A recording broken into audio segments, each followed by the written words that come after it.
Hello everyone, welcome back to Shilpa Gowda YouTube channel.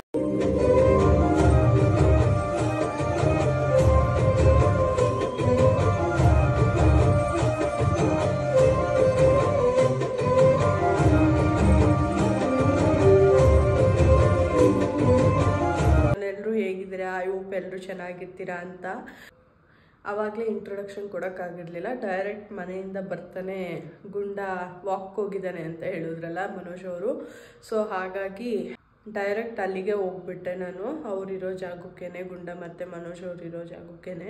So ಹಾಗಾಗಿ introduction ಕೊಡೋಕ್ಕಾಗಲಿಲ್ಲ. ಈಗ ಮನೆಗೆ ಬಂದು ಇಂಟ್ರೊಡಕ್ಷನ್ ಕೊಡ್ತಾ ಇದ್ದೀನಿ. ಆಫೀಸಿಂದ ಬರ್ತಾನೆ ಮನೋಜ್ ಅವ್ರಿಗೆ ಫೋನ್ ಮಾಡಿದ್ದೆ, ಎಲ್ಲಿದ್ದೀರಾ ಅಂತ. ಸೊ ಗುಂಡನ್ನ ವಾಕ್ ಕರ್ಕೊಂಡು ಹೋಗಿದ್ದೀನಿ ಅಂತ ಹೇಳಿದ್ರು. ಸೊ ಮನೆಯಿಂದ ಸ್ವಲ್ಪ ದೂರ ಇದ್ದಿದ್ದರಿಂದ ಅವನ್ನ ವಾಕ್ಗೆ ಅಲ್ಲೇ ಕರ್ಕೊಂಡು ಹೋಗೋದು. ಅವ್ನು ವಾಕ್ ಹೋಗಿದ್ನಲ್ಲ, ಸೊ ಅಲ್ಲಿಗೆ ಹೋಗೋಣ, ಅವ್ರ ಜೊತೆ ಬರೋಣ ರಿಟರ್ನು ಅಂತ ಹೇಳ್ಬಿಟ್ಟು ನಾನು ಅಲ್ಲಿಗೆ ಹೋಗಿದ್ದೆ. ಗುಂಡು ನಮ್ಮ ಮನೋಜ್ ಅವರು ವಾಕಿಂಗ್ ಪ್ಲೇಸಿಗೆ ಕರ್ಕೊಂಡ್ಬಂದಿದ್ದಾರೆ. ನಾನಿವತ್ತು ಸ್ವಲ್ಪ ಆಫೀಸಿಂದ ಬೇಗ ಬಂದೆ ಮನೆಗೆ. ಸೊ ಗುಂಡನ್ನ ಹಾಗೆ ನಾನು ವಾಕ್ ಹತ್ರ ಬಂದು ಅವನ್ನ ಕರ್ಕೊಂಡು ಹೋಗೋಣ ಅಂತ ಬಂದಿದ್ದೀನಿ. ಅವನಿಗೆ ಗೊತ್ತಿಲ್ಲ ನಾನು ಬಂದಿರೋದು. ನೋಡೋಣ ಯಾವ ಥರ ರಿಯಾಕ್ಷನ್ ಕೊಡ್ತಾರೆ ನೋಡ್ದೆ ಅನ್ಸುತ್ತೆ. ಅಲ್ಲಿದ್ದಾರೆ ಗುಂಡ ಮತ್ತು ಮನೋಜ್ ಅವರು. ಅವನಿಗೆ ನಾವು ಬಂದಿರೋದೇ ಗೊತ್ತಿಲ್ಲ. ಪೆದ್ಗುಂಡ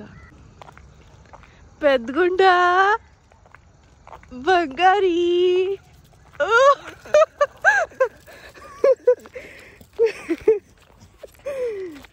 ಬಾಯ್ಲಿ ಸುಮ್ಮನೆ ಆಯ್ತಾಯ್ತು, ಸುಮ್ಮನೆ ಇರೋ. ಅವನು ಕಣ್ಣು ಕಾಣಿಸಲ್ಲ ಇವನಿಗೆ ದೂರದಿಂದ. ಆ ಕಡೆ ಅಲ್ಲೆಲ್ಲ ನಾಯಿನೆಲ್ಲ ನೋಡ್ತದ್, ನದ್ದೆ ನೋಡ್ತಾ ಇಲ್ಲ. ಓನು ಬಂಗೋರಿ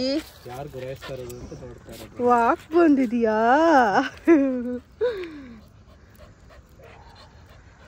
ವಾಕ್ ಬಂದಿದೀಯಾ? ಆಯ್ತಾ ವಾಕ್? ನಡಿ ಹೋಗೋಣ ಮನೆಗೆ.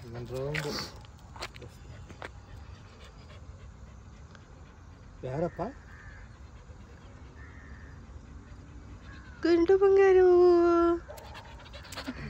ಮಾತಾಡ್ಸಂಗಿಲ್ಲ, ಓಡ್ಬಂದ್ಬಿಡ್ತಾನೆ. ನೋಡಿದ್ರಲ್ಲ ನಾವು ಗುಂಡ ಹೇಗೆ ಆಡ್ತಾ ಇದ್ದ ನಾನು ಬಂದಾಕ್ಷಣ ಅಂತ ಹೇಳ್ಬಿಟ್ಟು.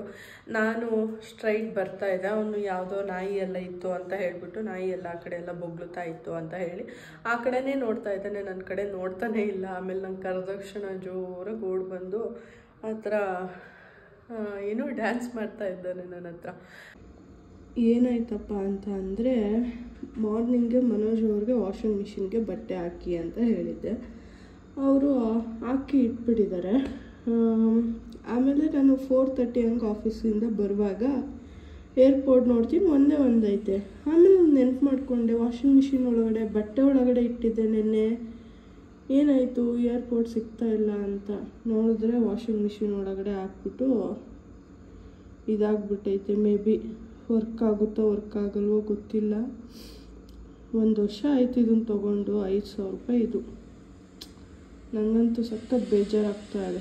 ಒಂದು ವರ್ಕ್ ಆಗ್ತಾಯಿದೆ, ಅದು ಯಾಕೆಂದರೆ ಬಾಕ್ಸಲ್ಲೇ ಇತ್ತು, ಇಯರ್ಪೋರ್ಟ್ ಬಾಕ್ಸಲ್ಲೇ ಇತ್ತು. ಇದು ಬಟ್ಟೆ ಒಳಗಡೆ ವಾಷಿಂಗ್ ಮಿಷಿನಲ್ಲಿ ತೊಳೆದಾಕ್ಬಿಟ್ಟಿದ್ದಾರೆ. ವರ್ಕ್ ಆಗೋ ಡೌಟು, ಹೊಟ್ಟೋಗಿರುತ್ತೆ ಒಳಗಡೆ ನೀರೆಲ್ಲ.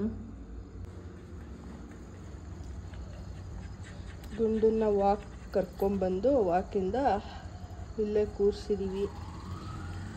ಮನೋಜ್ ಅವರು ನಾನು ಕೇಕ್ ಬೇಕಂತ ಹೇಳಿದೆ, ಸೊ ಹಾಗಾಗಿ ತರಕ್ಕೆ ಹೋಗಿದ್ದಾರೆ.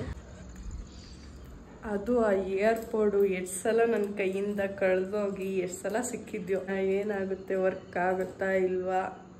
ಮನೋಜ್ ಅವರು ತೆಗ್ದಿಟ್ಟಿದ್ದಾರೆ, ನೀರು ಹೋಗಿರ್ಬೋದೇನೋ ಅಂತ ಹೇಳ್ಬಿಟ್ಟು ಡ್ರೈ ಆಗೋಕ್ಕೆ ಅಂತ ಇಟ್ಟಿದ್ದಾರೆ. ಈಗ ಯೂಸ್ ಮಾಡೋದು ಬೇಡ, ಮಾರ್ನಿಂಗ್ ಕನೆಕ್ಟ್ ಮಾಡೋಕ್ಕೆ ಟ್ರೈ ಮಾಡ್ತೀನಿ. ಇನ್ ಕೇಸ್ ಕನೆಕ್ಟ್ ಆದರೆ ನನ್ನ ಲಕ್ಕು, ಅದರ್ವೈಸ್ ಏನು ಮಾಡೋಕ್ಕಾಗೋದಿಲ್ಲ. ಸುಮ್ಮನೆ ಬೇಜಾರಾಗ್ತಾ ಇದೆ. 5,000 ರೂಪಾಯಿ ಕೊಟ್ಟು 1 ವರ್ಷ ಆಗಿತ್ತಷ್ಟೇ, ಹಾಳಾಗೋಯ್ತಲ್ಲ ಅಂತ ಬೇಜಾರಾಗ್ತಾ ಇದೆ. ನನಗಂತೂ ಹುಷಾರೇ ಇಲ್ಲ. ಇವತ್ತು ಕೆಲ್ಸಕ್ಕೆ ಹೋಗೋದು ಬೇಡ ಅಂತ ಅಂದ್ಕೊಂಡಿದ್ದೆ. ನಿನ್ನೆ ನೈಟೇ ನಾನು ಇನ್ಫಾರ್ಮ್ ಮಾಡಿದ್ದೆ ಲೀಡಿಗೆ. ಬಟ್ ಏನಂದರೆ ಸ್ವಲ್ಪ ಎಮರ್ಜೆನ್ಸಿ ಇತ್ತು ಇವತ್ತು. ಸೊ ಬರಲೇಬೇಕು ಅಂತ ಹೇಳಿದರು. ಯಾವಾಗಲೂ ಲೀವ್ ಬೇಕು ಅಂತ ಹೇಳಿದಾಗ ಸಪೋರ್ಟ್ ಮಾಡ್ತಾರೆ. ಲೀಡು ಈ ಥರ ಎಲ್ಲ ಇರುವಾಗ ನಾವು ಒಂದಿನ ಅಲ್ವಾ ಅವ್ರು ಕರೆದಾಗ ಎಮರ್ಜೆನ್ಸಿ ಅಂತ ಕರೆದಾಗ ಹೋಗಲೇಬೇಕಿರುತ್ತೆ. ಬರಲ್ಲ ಅಂತ ಅಂದರೆ ಅವ್ರು ನಮಗೆ ಸಪೋರ್ಟ್ ಮಾಡೋದ್ರಲ್ಲಿ ನಾವು ಅವ್ರಿಗೆ ಸಪೋರ್ಟ್ ಮಾಡಿಲ್ಲ ಅಂದರೆ ಅದೊಂಥರ ಚೆನ್ನಾಗಿರಲ್ಲ ಅಂತ ಹೇಳಿಬಿಟ್ಟು ಹುಷಾರಿಲ್ಲ ಅಂದರೂ ಪರವಾಗಿಲ್ಲ ಅಂತ ಹೇಳಿ ಹೋಗಿ ಬಂದಿದ್ದಾಯಿತು. ಏನಿವೆ ಈಗೊಂದು ಸ್ವಲ್ಪ ಓಕೆ ಬಟ್ ಮಾರ್ನಿಂಗ್ ಅಂತೂ ಸಖತ್ತು ಫುಲ್ ಕೋಲ್ಡು ಮತ್ತು ನೈಟ್ ಜ್ವರ ಬರ್ತಾ ಇದೆ ಅಂತ ನಂಗೆ ಅನ್ನಿಸ್ತಾ ಇದೆ. ನನಗೆ ಗೊತ್ತಾಗ್ತಾ ಇಲ್ಲ, ಬಟ್ ಫೀಲ್ ಆಗ್ತಾ ಇದೆ ಜ್ವರ ಬರೋದು.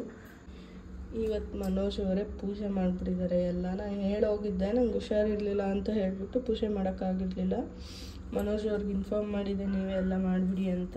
ನೋಡ್ತಾ ಇದ್ದೀನಿ ಗುಂಡ ಏನೋ ಮಾತಾಡ್ತಾ ಇದ್ದೀನಿ ನಾನು ಅಂತ. ಗುಂಡು ಮರಿ, ಮುದ್ದು ಮರಿ. ಸೊ ಬಿರಿಯಾನಿ ತರಿಸಿದ್ರು. ಒಂದಿಬ್ಬರು ಕೇಳಿದ್ವಿ, ನಮ್ಮ ಟೀಮಲ್ಲಿ ನಾವೊಂದಿಬ್ಬರು ಬಿರಿಯಾನಿ ಬೇಕು ಅಂತ ಕೇಳಿದ್ವಿ. ಇನ್ನೆಲ್ಲರೂ ರೋಲ್ಸ್ ಆ ಥರ ಆರ್ಡ್ರ್ ಮಾಡ್ಕೊಂಡಿದ್ರು. ಮತ್ತು ಆ ಸೈಡ್ಸ್ ಎಲ್ಲ ತಿಂದೆ ನನಗೆ ಊಟ ಮಾಡೋಕ್ಕಾಗಿರಲಿಲ್ಲ. ಸರಿ ಆಯಿತು, ಹೆಂಗೋ ಇನ್ನೇನು ಮನೆಗೆ ಹೊರಡ್ತೀನಲ್ಲ, ಸೊ ಅವಾಗ ಬಂದು ಬಿರಿಯಾನಿ ತಿನ್ನೋಣ ಅಂತ ಹೇಳಿಬಿಟ್ಟು ಅದು ನನಗೆ ತೊಗೊಂಬಂದಿದ್ದೆ ತಿಂದಂತೆ. ಅದು ನಾನು ಆ ಥರ ಫುಡ್ ಪಾಯ್ಸನ್ ಆಗಿದ್ದಕ್ಕೆ ಬಂದು ವಾಮಿಂಟ್ ಎಲ್ಲ ಮಾಡಿಬಿಟ್ಟಿದ್ನಲ್ಲ. ಸೊ ಹಾಗಾಗಿ ಆ ಬಿರಿಯಾನಿ ಸ್ಮೆಲ್ ಬಂದರೆ ಮತ್ತೆ ವಾಮಿಟ್ ಬರೋ ಥರ ಆಗ್ತಾಯಿತ್ತು. ಅದನ್ನು ಫುಲ್ಲು ಗುಂಡಣ್ಣಂಗೆ ಕೊಟ್ಬಿಟ್ಟೆ, ತಿನ್ಕೊ ನೀನೇ ಅಂತ ಹೇಳಿಬಿಟ್ಟು. ನೆನೆ ಎಲ್ಲ ಫುಲ್ಲು ಬಿರಿಯಾನಿನ ಬ್ಯಾಟಿಂಗ್ ಮಾಡಿದ್ದಾನೆ ಗುಂಡ. ಫುಲ್ ಬಾಕ್ಸು ಇಬ್ಬರು ತಿನ್ನೋ ಥರ ಇತ್ತು ಅದು. ಗುಂಡನೇ ಎಲ್ಲ ತಿನ್ಕೊಂಡ. ವೇಸ್ಟ್ ಮಾಡಬೇಕಲ್ಲ ಅಂತ ಬೇಜಾರಾಗ್ತಾಯಿತ್ತು. ಹೆಂಗೋ ಗುಂಡ ತಿಂದ್ಬಿಟ್ಟ. ಆಮೇಲೆ ಎಗ್ ಪಪ್ಸ್ ಐತೆ, ನೀನು ಚೂರು ತಿನ್ನೋ ಗುಂಡಂಗೆ ಜಾಸ್ತಿ ಹಾಕೋ. ಅದಕ್ಕೆ ನೀನು 2 ಹಾಕೋ. ಅದಕ್ಕೆ ಗುಂಡು ನಾನು ಕೇಳಿದ್ದೆ ಏನ 2 ಕೇಕ್ ಬೇಕಂತ. 2 ಕೇಕ್ ನಿಂಗೆ ಸಪ್ರೇಟಾಗಿ ತಂದಿದ್ದೀನಿ. ಒಂದು ಗುಂಡಿಗೆ ಸಪ್ರೇಟಾಗಿ ತಂದಿದ್ದೀನಿ, ಸಪ್ರೇಟ್ ಕೇಕಾ. ಅವನಿಗೆ ಸ್ವಲ್ಪ ಕೊಡ್ತೀನಿ, ನಾನು ಜಾಸ್ತಿ. ನೆನ್ನೆ ಫುಲ್ ನನ್ನ ಬಿರಿಯಾನಿ ಎಲ್ಲ ತಿಂದವ್ರು ಅವನೇ. ತಗೊಂಬಂದಿದ್ದಾರೆ. ಒಂದು ಡಾರ್ಕ್ ಚಾಕ್ಲೇಟ್ ಕೇಕ್ ಕೇಳಿದ್ದೆ. ಇದು ಮೇ ಬಿ ಗುಂಡೊಂದು ಅನಿಸುತ್ತೆ, ಒಂದಿರೋ ಥರ ಇದೆ.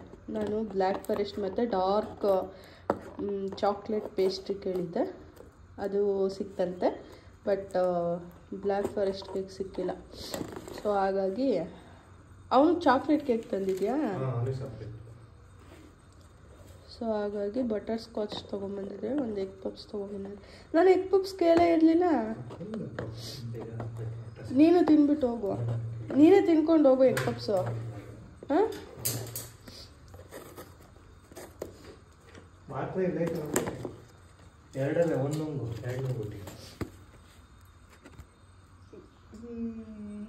ಎರಡು ಕೇಕು ಇವಾಗಲೇ ಖಾಲಿ ಚಿಕ್ಕದು. ಸೊ ಇವಾಗ ಮನೋಜ್ ಅವರು ಕೇಕು ಎಲ್ಲ ತಂದುಕೊಟ್ಟಿದ್ರಲ್ವ ಗುಂಡುಂಗೆ ಅಂತ ಹೇಳಿ ಸಪ್ರೇಟಾಗಿ ಚಾಕ್ಲೇಟ್ ಕೇಕ್ ತಂದುಕೊಟ್ಟಿದ್ರು. ಮತ್ತು ಎಗ್ ಪಪ್ಸು ನನಗೂ ಮತ್ತು ಅವನಿಗೂ ಅಂತ ಹೇಳಿಬಿಟ್ಟು ಒಂದು ತೊಗೊಂಬಂದಿದ್ರು. ಅವನಿಗೆ ಹಾಕಿದ್ದೀನಿ ಚಾಕ್ಲೇಟ್ ಕೇಕ್ ಮತ್ತು ಎಗ್ ಪಪ್ಸು. ಮೊಟ್ಟೆ ಅಲ್ಲೊಂದು ಸ್ವಲ್ಪ ತಿಂದ್ಬಿಟ್ಟು ಅಲ್ಲೇ ಬಿಟ್ಟಿದ್ದಾನೆ. ಏನೂ ತಿಂದಿಲ್ಲ. ಕಂಪ್ಲೇಂಟ್ ಮಾಡ್ತಾಯಿದ್ದೀನಿ ಅಂದ್ಬಿಟ್ಟು ನೋಡ್ತಾ ಇದ್ದಾನೆ. ಗುಂಡ ಕೇಕ್ ತಿಂತೀಯಾ ತಿನ್ನಲ್ವೋ? ನಾನೇ ತಿನ್ನಲ. ಅವನು ಮೇ ಬಿ ಮಧ್ಯಾಹ್ನ ಎಲ್ಲ ಊಟ ಮಾಡಿದ್ದಾನಲ್ಲ, ಸೊ ಅದಕ್ಕೆ ಏನೂ ತಿಂತಾ ಇಲ್ಲ ಅನಿಸುತ್ತೆ. ಬಟ್ ಖಾಲಿ ಮಾಡ್ತಾನೆ ಅದನ್ನು. ನಾನು ಒಂದು ಚಾಕ್ಲೇಟ್ ಕೇಕ್ ಹಾಗೆ ಇಟ್ಟಿದ್ದೀನಿ. ಬಟರ್ ಸ್ಕಾಚ್ ಕೇಕ್ ತಂದಿದ್ರಲ್ಲ ಅದನ್ನು ತಿಂದೆ, ಮತ್ತು ಎಗ್ ಪಪ್ಸ್ ತಿಂದೆ. ನನಗಷ್ಟೇ ಸಾಕಾಯಿತು, ಊಟ ಬೇಕು ಅಂತಲೇ ಅನ್ನಿಸ್ತಾ ಇಲ್ಲ. ಮನೋಜ್ ಅವರು ನನಗೆ ಹುಷಾರಿಲ್ವಲ್ಲ, ಸೊ ಹಾಗಾಗಿ ಟ್ಯಾಬ್ಲೆಟ್ಸ್ ತೊಗೊಂಬಂದಿಟ್ಟಿದ್ದಾರೆ. ಇವಾಗ ನೀರನ್ನ ಬಿಸಿ ಮಾಡೋಕ್ಕೆ ಇಟ್ಬಿಟ್ಟು ಬಿಸಿ ಆದಮೇಲೆ ಟ್ಯಾಬ್ಲೆಟ್ಸ್ ತೊಗೊಂಡು ಕೊಂಬೇಕು. ಮತ್ತು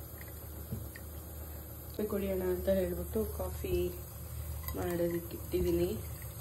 ಹಾಗೆ ಗುಂಡಂಗೂ ಒಂದು ಲೋಟ ಮಾರ್ನಿಂಗ್ ಮತ್ತು ಈವ್ನಿಂಗ್ 2 ಟೈಮ್ಸ್ ವಿತೌಟ್ ಶುಗರ್ ಹಾರಿಕೊಡ್ತೀನಿ. ನಾನು ಇತ್ತೀಚೆಗೆ ಶುಗರ್ ಎಲ್ಲ ಕಡಿಮೆ ಮಾಡಿಬಿಟ್ಟಿದ್ದೀನಿ. ಮತ್ತು ಕಾಫಿನ ಮೊದಲು ನಾನು ಎಷ್ಟು ಕುಡಿತಾ ಇದ್ದೆ ಅಂದರೆ ದಿನದಲ್ಲಿ ಹಬ್ಬ ಅಂದರೂ ಒಂದು 5ರಿಂದ 6-7 ಲೋಟ ಕುಡಿತಾ ಇದ್ದೆ. ಶುಗರ್ ಎಲ್ಲ ಕಡಿಮೆ ಮಾಡಬೇಕು ಅಂತ ಹೇಳ್ಬಿಟ್ಟು ಮಾರ್ನಿಂಗ್ ಒಂದ್ಸಲ, ಈವ್ನಿಂಗ್ ಒಂದ್ಸಲ, ಅದು ಲೆಸ್ಸು ಶುಗರು ಒಂದೇ ಸಲ ಬಿಡೋದಕ್ಕಾಗೋದಿಲ್ಲ ಅಲ್ವಾ. ಸ್ವಲ್ಪ ಕಡಿಮೆ ಶುಗರ್ ಹಾಕ್ಕೊಂಡು ಕಾಫಿ, ಟೀ ಕುಡಿಯೋಲ್ಲ ಜಾಸ್ತಿ. ಯಾವಾಗಾದರೂ ಒಂದ್ಸಲ ಕುಡಿಬೇಕಂತ ಅನಿಸಿದ್ರೆ ಮಾತ್ರ ಕುಡಿತೀನಿ. ಸೊ ಕಾಫಿ ಕುಡಿಯೋದು ಅಭ್ಯಾಸ ಮಾಡ್ಕೊಂಡಿದ್ದೀನಿ. ಈ ಥರ ಅಂದರೆ ದಿನದಲ್ಲಿ 2 ಸಲ ಈ ಥರ ಕುಡಿಯೋದು ಅಭ್ಯಾಸ ಮಾಡ್ಕೊಂಡಿದ್ದೀನಿ. ಇದನ್ನು ಬಿಟ್ಬಿಡ್ಬೇಕು ಅಂತ ಅಂದ್ಕೊಂಡಿದ್ದೀನಿ. ಯಾವಾಗ ಬಿಡ್ತೀನೋ ಗೊತ್ತಿಲ್ಲ. ಒಂದಿದು ಬೌಲು,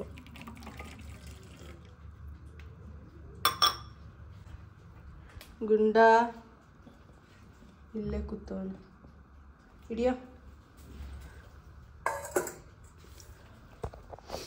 ಹಾಲಾದರೂ ಕುಡಿ, ಕೇಕ್ ತಿಂದಿಲ್ಲ, ಕುಡಿ ಹಾಲಾದರೂ. ಕಾಫಿ ರೆಡಿ ಇದೆ, ಇವಾಗ ಕುಡಿಯೋಣ. ಆ್ಯಕ್ಚುಲಿ ಡಾಗ್ಗೆ ಸ್ವೀಟ್ಸು ಈ ಥರ ಎಲ್ಲ ಹಾಕಬಾರ್ದು, ಬಟ್ ಅವನು ನಾವೇನೇ ತೊಗೊಂಬಂದ್ರೂ ನೋಡ್ತಾ ಇರ್ತಾನೆ. ನಮಗೆ ಸಖತ್ ಬೇಜಾರಾಗುತ್ತೆ. ಸೊ ಹಾಗಾಗಿ ಅವನಿಗೆ ಈ ಥರ ನಾವು ಏನು ತಂದಿರ್ತೀವಿ ಅವನಿಗೂ ಅಂತಲೂ ತೊಗೊಂಬರ್ತೀವಿ. ನನಗೀಗ ಸ್ವಲ್ಪ ವಿಡಿಯೋ ಎಡಿಟಿಂಗ್ ಮಾಡೋ ಕೆಲಸ ಇದೆ. ಸೊ ವಿಡಿಯೋ ಎಡಿಟಿಂಗ್ ಮಾಡಿದ್ಮೇಲೆ ಸಿಗ್ತೀನಿ. ಆ್ಯಕ್ಚುಲಿ ನಾನು ಊಟ ಬೇಡ, ಹಾಗೆ ಟ್ಯಾಬ್ಲೆಟ್ಸ್ ತೊಗೊಂಡು ಮಲ್ಗೋಣ ಅಂತ ಅಂದ್ಕೊಂಡಿದ್ದೆ. ಬಟ್ ಗುಂಡುಂಗೂ ಅನ್ನ ಮಾಡಬೇಕಿತ್ತು. ಮೊಟ್ಟೆ ಖಾಲಿ ಆಗಿಬಿಟ್ಟಿದೆ, ನಾನು ನೋಡ್ಕೊಂಡಿಲ್ಲ. ಅವ್ನು ಮೊಟ್ಟೆ ಇಲ್ಲ ಅಂದರೆ ಸ್ವಲ್ಪ ತಿನ್ನೋದು ಡೌಟೇ. ಬಟ್ ನಾನು ಹಾಕಿರ್ತೀನಿ, ಏನು ಮಾಡ್ತಾನೆ ನೋಡೋಣ. ಇವಾಗ ಆಲ್ರೆಡಿ 9 ಗಂಟೆ ಆಗಿಬಿಟ್ಟಿದೆ, ಹೋಗು ತೊಗೊಂಬರೋಕ್ಕಾಗೋದಿಲ್ಲ. ಮೊಸರನ್ನ ಹಾಗೆ ಕೊಡ್ತೀನಿ. ನಾನು ಸ್ವಲ್ಪ ಮೊಸರನ್ನ ತಿಂದ್ಬಿಟ್ಟು ಟ್ಯಾಬ್ಲೆಟ್ಸ್ ತೊಗೊಳ್ಳೋಣ ಅಂತ ಅಂದ್ಕೊಂಡಿದ್ದೀನಿ. ಗುಂಡು ಮರಿ, ಇವತ್ತು ಮೊಟ್ಟೆ ಎಲ್ಲ ಬಂಗಾರಿ ಬೇಕಾ? ಮೊಟ್ಟೆ ಬೇಕಾ? ಇವತ್ತೊಂದಿನ ಅಡ್ಜಸ್ಟ್ ಮಾಡ್ಕೊ, ನಾಳೆ ತರಿಸ್ಬಿಡ್ತೀನಿ. ಹಾಲೆಲ್ಲ ಕುಡ್ದಿದ್ದಾನೆ, ಕೇಕು, ಮೊಟ್ಟೆ ಪುಪ್ಸು ಎಲ್ಲ ತಿಂದ. ಬನ್ನಿ ಈಗ ಅನ್ನಕ್ಕೆ ಇಟ್ಬಿಡೋಣ. ಅನ್ನಕ್ಕೆ ಇಟ್ಟಿದ್ದೀನಿ, ವಿಷಲ್ ಆಗಬೇಕು. ಒಂದು 5 ಮಿನಿಟ್ಸಲ್ಲಿ ರೆಡಿ ಆಗುತ್ತೆ ಅನ್ನ. ಆ್ಯಕ್ಚುಲಿ ಏನಾಯಿತು ಅಂದರೆ ನಮ್ಮಮ್ಮ ಫೋನ್ ಮಾಡಿದರು. ಫೋನ್ ಮಾಡಿಬಿಟ್ಟು ಮಾತಾಡ್ತಾಯಿದ್ರು. ಮನೋಜ್ ಅವರು ನಮ್ಮಮ್ಮಂಗೆ ಫೋನ್ ಮಾಡಿದ್ರಂತೆ. ಆದರೆ ನನಗೆ ಹೇಳಿಲ್ಲ, ನಮ್ಮಮ್ಮನೂ ಹೇಳಿಲ್ಲ, ನನಗೂ ಹೇಳಿಲ್ಲ. ನಮ್ಮಮ್ಮ ಸುಮ್ಮನೆ ಹಾಗೆ ಈ ಥರ ಫೋನ್ ಮಾಡಿದರು ಅಂತ ಹೇಳಲಿಲ್ಲ, ಮನೋಜ್ ಅವ್ರು ಫೋನ್ ಮಾಡಿದ್ದಾರೆ ಅಂತ ಹೇಳಲಿಲ್ಲ. ಹಾಗೆ ಮಾತಾಡ್ತಾಯಿದ್ರು. ಏನು ಸುಮ್ಮನೆ ಸೈಲೆಂಟಾಗಿ ಮಾತಾಡ್ತಾ ಇದೆಯಾ ಅಂತ ಕೇಳಿದ್ರು. ಏನಿಲ್ಲ, ಹುಷಾರಿಲ್ಲ ಅಂತ ಅಂದೆ. ಏನಾಗೈತೆ ಅಂತ ಕೇಳಿದ್ರು. ಈ ಥರ ಫುಡ್ ಪಾಯ್ಸನ್ ಆಗೈತೆ, ವಾಮಿಂಟ್ ಮತ್ತು ನೆಗಡಿ, ಕೆಮ್ಮು, ಸ್ವಲ್ಪ ಫೀವರ್ ಎಲ್ಲ ಬರ್ತಾಯಿದೆ ಅಂತ ಹೇಳಿದೆ. ಸೊ ಅದಕ್ಕೆ ಸ್ವಲ್ಪ ಜ್ವರ ಎಲ್ಲ ಬರ್ತಾಯಿದೆ ಅಂತ ಹೇಳಿದೆ. ಸೊ ಅದಕ್ಕೆ ನಮ್ಮಮ್ಮ ಇದ್ದವರು ಹೇಳ್ತು ಮನು ಅಂತ ಅಂದರು. ಅವರಿಬ್ಬರು ಮಾತಾಡ್ಕೊಂಡಿರೋದು ನನಗೆ ಹೇಳೇ ಇಲ್ಲ. ಈ ಥರ ಮಾತಾಡಿದ್ದೀನಿ, ಈ ಥರ ಮಾತಾಡಿದ್ವಿ ಅಂತ ಏನೂ ಹೇಳೇ ಇಲ್ಲ. ಸರಿ ಆಯಿತು, ಏನು ಹೇಳ್ತು ಮನು ಅಂತ ಕೇಳಿದ್ದಕ್ಕೆ ಮನು ಫೋನ್ ಮಾಡಿತ್ತು. ಆವಾಗ ಮಾತಾಡಿದೆ. ಮನೋಜ್ ಅವ್ರಿಗೂ ಹುಷಾರಿರ್ಲಿಲ್ವಲ್ಲ, ಸೊ ಹೇಗಿದ್ದೀರಾ ಅಂತ ನಮ್ಮಮ್ಮನೂ ಕೇಳಿದ್ದಾರೆ. ಸೊ ಅದಕ್ಕೆ ನಾನು ಚೆನ್ನಾಗಿದ್ದೀನಿ, ಬಟ್ ಶಿಲ್ಪಂಗೆ ಹುಷಾರಿಲ್ಲ, ವಾಮಿಂಟ್ ಮಾಡ್ತಾ ಇದ್ದಾಳೆ ಅಂತ ಹೇಳ್ಬಿಟ್ಟಿದ್ದಾರೆ. ಅದಕ್ಕೆ ನಮ್ಮಮ್ಮ ಇದ್ದವರು 1 ಸೆಕೆಂಡಲ್ಲಿ ನಾನು ಪ್ರೆಗ್ನೆಂಟ್ ಇರ್ಬೋದು ಅಂತ ಅಂದ್ಕೊಂಡ್ಬಿಟ್ಟಿದ್ದಾರಂತೆ. ಸೊ ಅದಕ್ಕೆ ಯಾಕೆ ಏನಾಯಿತು ಅಂತ ಕೇಳಿದಾರಂತೆ. ಈ ಥರ ಫುಡ್ ಪಾಯ್ಸನ್ ಆಗಿದೆ, ಹುಷಾರಿಲ್ಲ ಅಂತ ಅವಾಗ ಹೇಳಿದ್ದಕ್ಕೆ ಹೌದಾ ಅಂತ ಅಂದ್ಕೊಂಡು ನಮ್ಮಮ್ಮ ಸುಮ್ಮನೆ ಆಗಿದ್ದಾರೆ. ಇದಿಷ್ಟೇ. ಅಮ್ಮ ಈ ಥರ ಅಂದ್ಕೊಂಡು ಕೇಳ್ತಾ ಇದ್ದಾರೆ. ನಂಗೆ ನಗು ಬರ್ತಾಯಿತ್ತು. ಆಮೇಲೆ ಫೋನ್ ಮಾಡಿ ನನಗೆ ನನ್ನ ತಂಗಿ ಮತ್ತು ನಮ್ಮಮ್ಮ ರೇಗಿಸ್ತಾ ಇದ್ದಾರೆ, ಏನು ಮೂಮೆಂಟ್ ಎಲ್ಲ ಮಾಡ್ಕೊತಾ ಇದೆಯಾ ಅಂತ. ಅದಕ್ಕೆ ಏನಿಲ್ಲ, ಈ ಥರ ಫುಡ್ ಪಾಯ್ಸನ್ ಆಗಿದೆ ಅಂತ ಹೇಳಿದೆ. ಅನ್ನ ರೆಡಿ ಆಗಿದೆ. ಗುಂಡುಂಗೂ ಇವಾಗ ಊಟ ಹಾಕ್ಕೊಟ್ಟು ನಾನು ಸ್ವಲ್ಪ ಊಟ ಮಾಡಿ ಟ್ಯಾಬ್ಲೆಟ್ಸ್ ತೊಗೊಬೇಕು. ಗುಂಡನ ಊಟ ರೆಡಿ ಇದೆ, ಗುಂಡುಂಗೆ ಕೊಡ್ಬೇಕು ಇವಾಗ. ಗುಂಡಣ್ಣ ಬರ. ಮೊಟ್ಟೆ ಇಲ್ಲ, ಅವ್ನು ತಿಂತಾನೋ ಇಲ್ವೋ ಅನ್ನೋದೇ ಡೌಟ್ ಆಗ್ತಾಯಿದೆ. ಏನು ಮಾಡ್ತಾನೋ ಗೊತ್ತಿಲ್ಲ. ನೋಡ್ತಾ ಇದ್ದಾನೆ ಬಂದ್ಬಿಟ್ಟು. ಎಸ್, ನಂದು ಎಲ್ಲ ಊಟ ಆಯಿತು, ಗುಂಡುಂಗೂ ಊಟ ಕೊಟ್ಟಿದ್ದಾಯಿತು. ಐ ಹೋಪ್ ನಿಮಗೆ ಈ ವಿಡಿಯೋ ಇಷ್ಟ ಆಗಿರುತ್ತೆ ಅಂತ. ಇನ್ ಕೇಸ್ ಇಷ್ಟ ಆಗಿದ್ದರೆ ಲೈಕ್, ಕಮೆಂಟ್, ಶೇರ್ನ ಮಾಡೋದನ್ನ ಮರಿಬೇಡಿ. ಹಾಗೆ ಯಾರಾದರೂ ಇದೇ ಫಸ್ಟ್ ಟೈಮ್ ನನ್ನ ಯೂಟ್ಯೂಬ್ ಚಾನಲ್ನ ನೋಡ್ತಾ ಇದ್ದರೆ ಈ ಕೂಡಲೇ ಸಬ್ಸ್ಕ್ರೈಬ್ ಮಾಡ್ಕೊಂಡು ಸಪೋರ್ಟ್ ಮಾಡಿ ಅಂತ ಹೇಳ್ತಾ ಈ ಒಂದು ವ್ಲಾಗ್ನ ಇಲ್ಲಿಗೆ ಎಂಡ್ ಮಾಡ್ತಾಯಿದ್ದೀನಿ. Thank you for watching.